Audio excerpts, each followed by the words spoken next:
In these challenging days in Israel, we turn to our sources for strength and something to hold on to. With the sound of sirens never far away, we record a special bonus episode of Secrets of the Scroll here from the bomb shelter of Matan. We are delighted to share the secret episode just with you. Thank you for being part of the Matan community. Your engagement sustains and amplifies the voices shaping Torah today.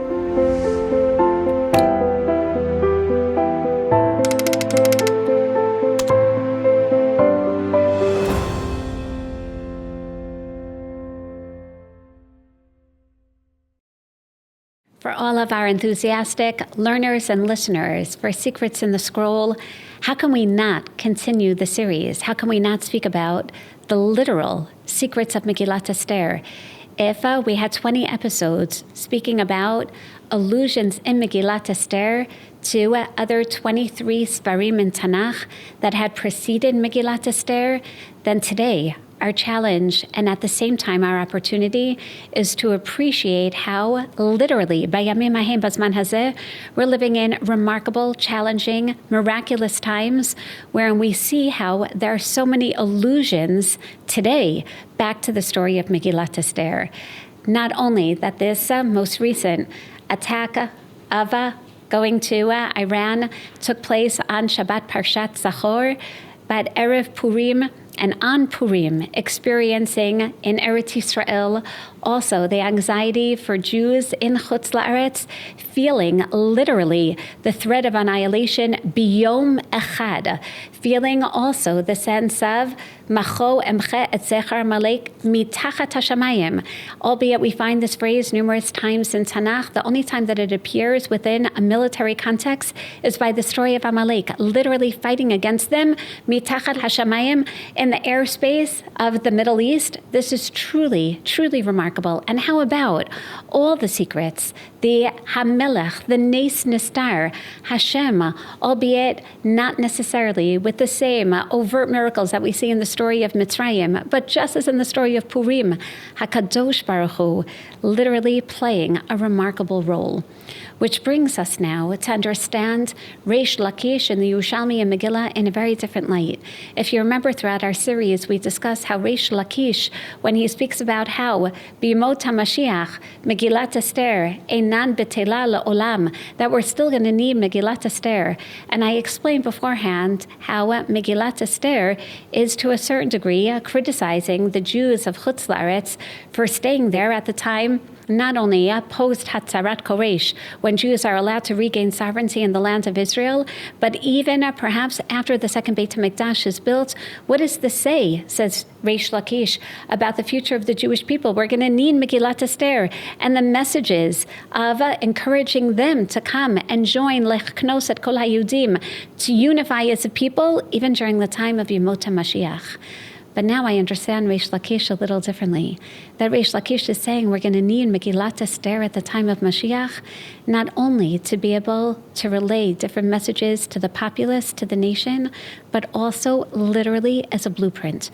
We're going to need to know how Geula is going to occur, how the redemption is going to be manifest, literally in the same way. It's going to come at the time when there's a threat of paras, when there's a rise in anti-Semitism. How can we not see the messages, the secrets of the scroll, to teach us what's going on before our very eyes?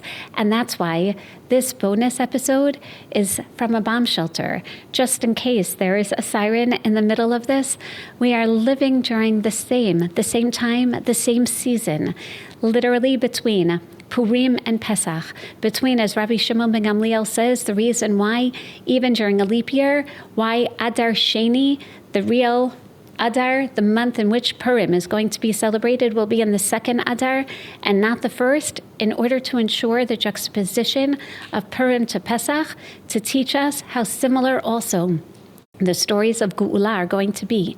Mishenachnas Adar Marbim B'Simcha, our Simcha didn't climax and now is going to literally decline after Purim. On the contrast, again, on the contrary, we see that after Purim, Marbim B'Simcha, we now have even greater miracles to look forward to.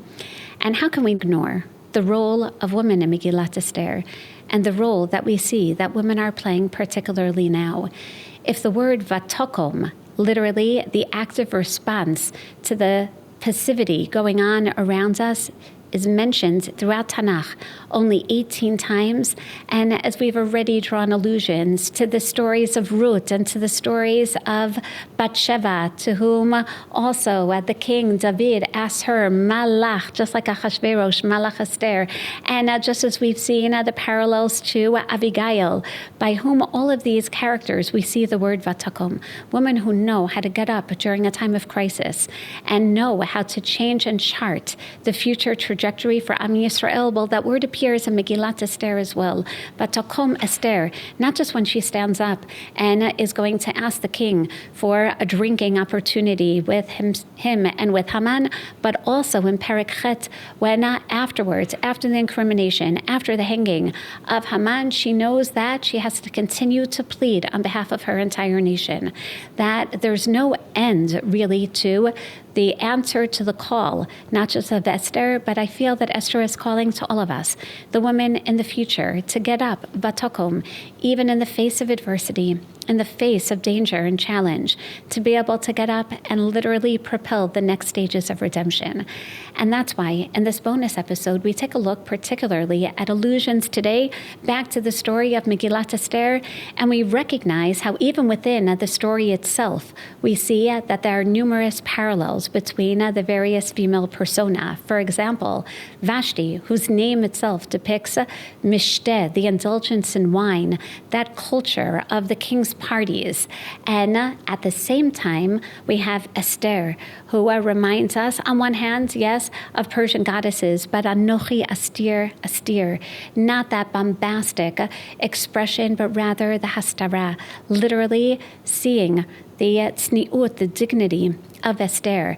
Just like Vashti is described as Tovat Mareh, as beautiful, so is Esther described as Tovat Mareh. In other words, we're supposed to appreciate, Esther says, I'm a lot like Vashti. As a matter of fact, just like Vashti disobeyed the king by not appearing when he commanded her to appear, so too Esther is going to literally disobey the king when she appears, albeit she's not commanded to appear, and she already knows what the dire consequences are. And therefore, it's up to the reader to appreciate how Esther, in fact, is a foil for Vashti.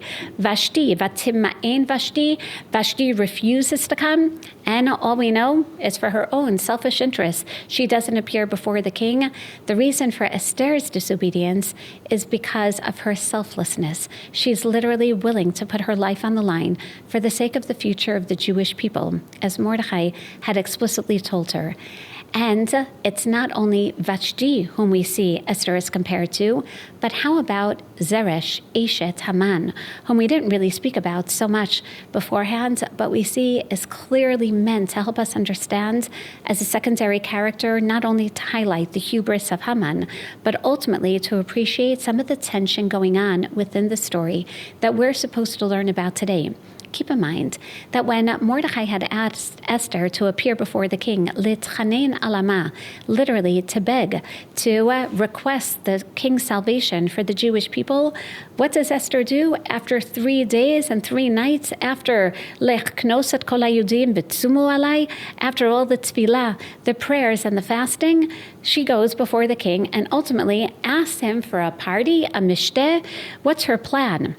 That's why, as we know, the Tanaim debate, from what point in Megillat Esther does one fulfill the obligation of hearing the Megillah? Rabbi Meir says you have to go back to Perek Aleph, even though the plot thickens with the introduction of Ish Yehudi Haya B'Shushan Habira, and ultimately the rise of, or the promotion of Haman. We have to go back to that Vashti story to appreciate that. If one understands Esther's plan, then you know that it's built off of Vashti. She knows that to go before the king and basically ask for a reversal, she already knows what he says later, that he doesn't reverse his edicts. She knows that, and if it's already been declared that there's going to be a war against the Jews, then the only way to thwart that plan is by banishing Haman. Because if there isn't going to be Jewish genocide during her time, then she knows that Haman will just plan the next attack against the Jewish people. And therefore, she has to banish him. Literally, she has to eradicate the enemies of the Jewish people. But how does one do that? Well, she has precedence through the story of Vashti. Vashti, as we know, how was she banished from the kingdom? Well, let's see. There was a party. The king is inundated with wine. He's drunk. He thinks about his wife. And then there's a misdemeanor of his wife. And then if there's an officer of the king there, such as Memucan, to be able to say, yes, banish Vashti, then that's what the king will do. So Esther knows, in order to build up suspicion of the king against Haman, firstly, there has to be the context of a party. She's going to make sure he's tov lev hamelach bayayin, that he's inundated or inebriated with wine. And what does she do? Brilliantly, Esther invites not just herself, but only Haman, literally raising a suspicion that something's going on between the two of them. But as we know, there isn't that much going on. Literally, she's fabricating a plot, a misdemeanor against Haman having to do with her. But in the meantime, what happens? After the first party and the king, very anxious, he's wondering, what is going on between Esther and Haman? Why did Esther only invite Haman? Are they plotting against me? Is there some usurping of the throne? Is Haman involved with Esther because ultimately he wants the crown? And the king can't go to sleep. He's so anxious. Esther says, sorry, you have to build up the suspicion a little more. I'm inviting you to another party, but again, only with Haman. Haman leaves, feeling on high, on cloud nine, walks out, sees that Mordechai doesn't bow down to him. He goes home, and who's there? Kol Ohavav, his entire fan club. Vizeresh Ishto, she's not necessarily part of the fan club. And he shares with them that, albeit he has Rov Banav, albeit he's on literally the top of the world, only he has been invited together with the king to the queen's party. And what does he say? With all this, it doesn't make a difference to me, he says, as long as I see that Mordechai calls it inenu shaveli b'chol eit asher ani ro'et Mordechai Yehudi Yoshe b'shar hamelech. Even though he knows that 11 months from now he'll have an opportunity to kill him himself, even this time Haman is so filled with anger, and it's Zeresh who has a plan. Zeresh who says, all you have to do is Yasu eitz gavoa 50 ama, ubaboker amor lamelech vayitlu et Mordechai alav, ubavo lamelech al mishteh sameach. And what does she basically recommends? Okay, prepare gallows. What? Prepare gallows for hanging? And just tell the king? That's all it says. Tell the king and they'll hang Mordechai? Really, why would they hang Mordechai right away? Well, for this, we need to know what her precedence is. Zeresh also thinks like Esther. How can I get rid of someone who is basically involved also with the kingship? Well, let's go back again to the beginning of the story of Megillat Esther. Right after Esther's coronation in Perek Bet, we hear Bayamim Ahim uMordechai Yoshe b'shar hamelech katzaf bigtam baterish shnei sarisei hamelech mishamrei hasaf. Do you remember our baker and our butler? Not only from this story, but from the Yosef story. Our baker and our butler want to kill the king, and they're accused of treason, and as such, vayivukash hadavar v'yimatzei v'yitzlu shnehem al eitz. So as soon as the matter is going to be researched and they're found guilty, what is the punishment for treason? You get hanged on a tree. That's exactly what Zeresh is saying. Let's fabricate a plan. Let's literally frame Mordechai for treason. And what basis does she have? Well, keep in mind that Mordechai has not been rewarded for divulging this assassination attempt. And why hasn't he been rewarded? Because people are wondering, how did Mordechai know that Bigtan and Teresh wanted to assassinate the king? Chazal explain, Mordechai knew all 70 languages and thereby was able to understand their secrets.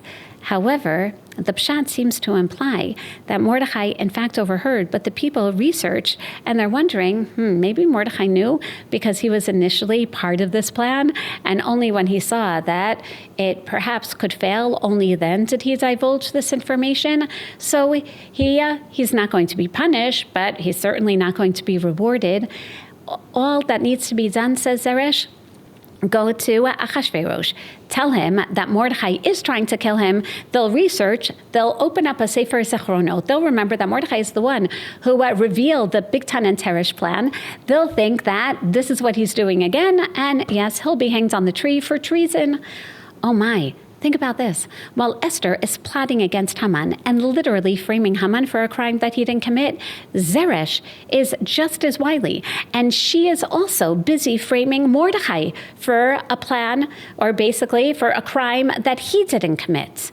Oh no, whose is going to win? And we should have butterflies in our stomach realizing that, oh my, while one is literally coming with their arsenal of weapons, the other is as well.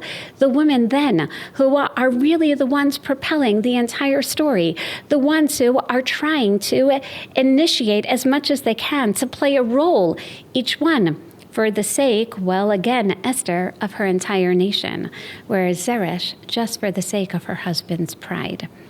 And this is one of the messages that we hear within the story. Why do we go out to war? Why do we fight? Why do we plan? Is it really just for our hubris, our pride, our fame and power amongst the other nations?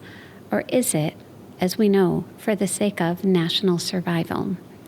And we're told that even though Zeresh's plan may be a little more based, may even have advantages over Esther's, in the end, it's going to be the hubris of Haman that leads him to come to the king's palace late at night, while the king himself is still thinking about Esther and Haman, Balayla hu nadidash nat hamelech, and at the same time that he hears through his Sefer Zechronot that Mordechai wasn't rewarded. Maybe Mordechai really is upset that he wasn't rewarded. Maybe there's a plot of Mordechai, but then what happens? Haman can't even wait till the next morning. Because of his hubris, he's propelled to come that very night to the king's palace. And who's then in the inner courtyard of the king very, very late at night, or maybe it's 1 o'clock in the morning? He's told that it's Haman, and now he can't help thinking, what is Haman doing here in my inner chambers, right next to the queen's chambers, late at night? Is Haman really planning on usurping the throne through Esther? And therefore, he tests Haman. Haman, what would you do to the Ish Asher HaMelech Chafetz Bikaro if you wanted to reward someone? And he falls into the trap right away. He asks for the Keter Malchut. He asks for the king's crown. At which point, Achashverosh then says, so my suspicions are in fact against you. You take Mordechai, who I don't think is really planning anything against me. You take Mordechai through the streets and lead him, saying, Kacha yaseh li'ish asher hamelech chafetz bikaro. At which point Esther knows now there's sufficient suspicion against Haman. Now she's able to say, yes, this is the man who, if it was just a matter, really, of our being subservient, then I wouldn't bring it up. But she says, this is a man who literally wants to kill my entire people. And if that's the case, Isar Oyev Haman Hara Hazeh, the king walks out already having the suspicion in his mind. Esther's plan worked. She has a sufficiently framed Haman. But wait a second, the king may calm down. He was told by his therapist after the Vashti scene, next time, go out, take 10 deep breaths, come back in. And lo and behold, while Haman is pleading for his life, recognizing how this is a setup, he didn't know that Esther was even Jewish. He would not have necessarily brought that up in front of the king had he known.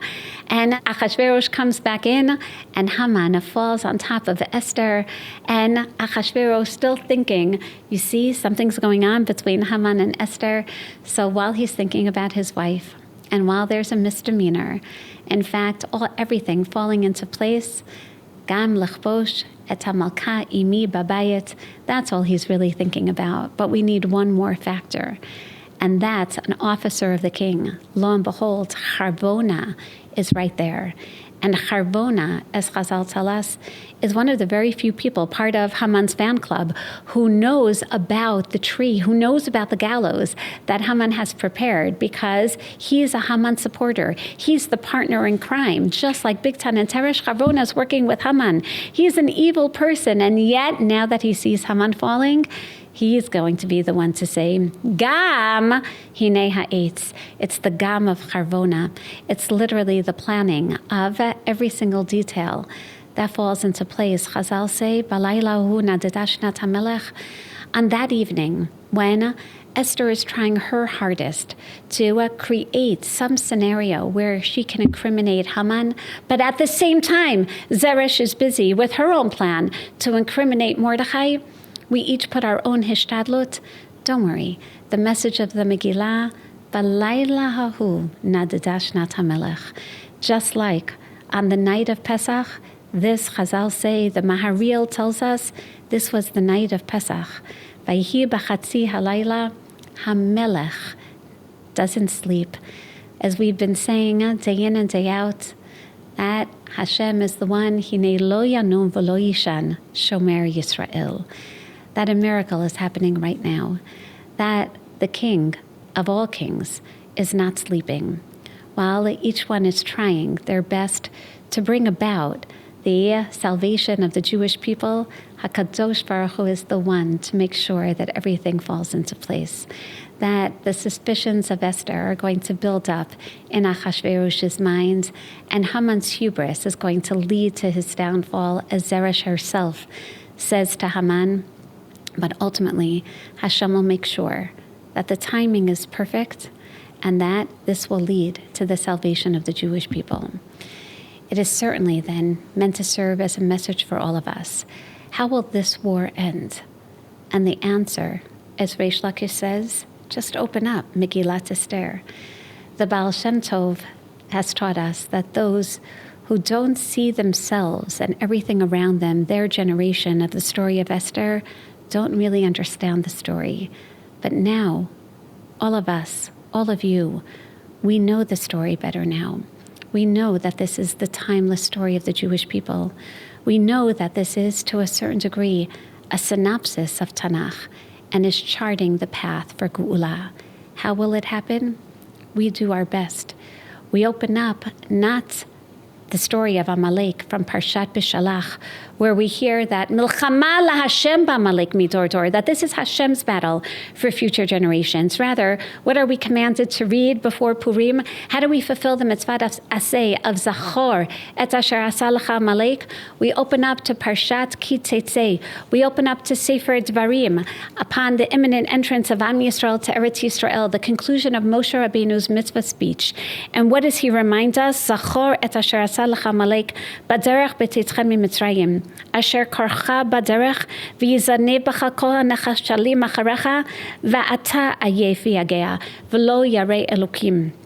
How do we remember the story of Amalek? First, remember your situation. Remember that you were karcha baderech, how Amalek was the one to come to you, again, b'mikre, that you also weren't sure how to understand the events of Yetziat Mitzrayim. Was it really just happenstance? Or did you appreciate that HaKadosh Baruch Hu was involved? And ata ayef v'yagea, the Parshanim explain that it's not just Amalek. You were tired, you were weary, you were post-Shibud, post-years of hardship. You were post-October 7th. And you were post missiles from Iran already last year, the year before. V'lo yarei Elokim. It's not just about us being weary, but maybe we also didn't sufficiently fear God. V'haya baniach Hashem Elokecha lecha mikol oivecha misaviv. So what's going to happen? In order for you to truly fight against Amalek, you have to do exactly what Esther learned from Parshat Zachor. You have to strengthen your own Yirat Elokim and strengthen yourselves. How? Lechnos et kol haYehudim. You're going to have to learn how to unite, how to unify yourselves, how to get together as a Jewish people and strengthen yourselves through tefillah, through tza'akah, literally screaming Shir HaMa'alot in every minyan across the world. And then, when Hashem is on your side, and only when you're in Eretz Yisrael, and Hashem makes sure, V'haya baniach Hashem Elokecha lecha mikol oivecha misaviv, not only when Hashem finally secures you, but your borders. only when, literally, the western border of Hamas is going to be taken care of, and the northern border of Hezbollah, and the southern threats of the Houthim, and the eastern Syrian border, when all of those are taken care of, then you're ready to fight this battle. Then you're ready. Only once there's a presence of the Jewish people securely in the land of Israel, just as we've seen through the story of Megillat Esther, then even Jews beyond the borders of Israel can fight. Then you can get up. Then, timche et zecher Amalek. Then you're going to eradicate Amalek. And how? Mitachat hashamayim. And this time it will be done in the same way as it was done in Megillat Esther. It will be done through the initiative of man. You're going to go mitachat hashamayim. You're going to send your air force literally underneath the skies. And at the same time that we have our own plots and our own strategies, Megillat Esther assures us that really this is simply revisiting the promise of Hashem. It's Hashem's war, but we're the agents. We don't read from Parshat B'Shalach because that's God's war. Rather, we're told in Sefer Dvarim, Hashem says, you're my agents. You have to be the ones, Macho emche et zecher Amalek mitachat hashamayim, midor dor. This is the story of every generation. Megillat Esther is really not only the secret of understanding the events of the past and the stories of the past, but literally charts the path for redemption of the future, revisits the stories of Yetziat Mitzrayim, revisits the miracles of Shivat Zion, and perhaps most remarkably, really is the blueprint for how we see redemption unfolding before our eyes today. The redemption of the involvement of the women, the redemption of the Nisim Nistarim, the hidden miracles that are in fact really present if we only understand not just the text but the subtext. And ultimately to appreciate this salvation will come not only mitachat hashamayim but through the initiatives of men and women today, recognizing that Valayla hu nadadash natamelech, that Hashem lo yanum v'lo yishan shomer Yisrael, and that's ultimately how we're going to see the final Geula. Thank you for joining us for Secrets of the Scroll with Rabbanit Shani Taragin. This series is presented by Matan and World Mizrahi and powered by Walder Foundation. We hope today's conversation inspired you, sparked new ideas, and deepened your connection to the text and its meaning. If you enjoyed this episode, please take a moment to like the video, subscribe to the channel, and share it with your friends or family who would appreciate these conversations. Your support helps us continue bringing thoughtful, meaningful Torah to the wider audience. We look forward to learning together again soon.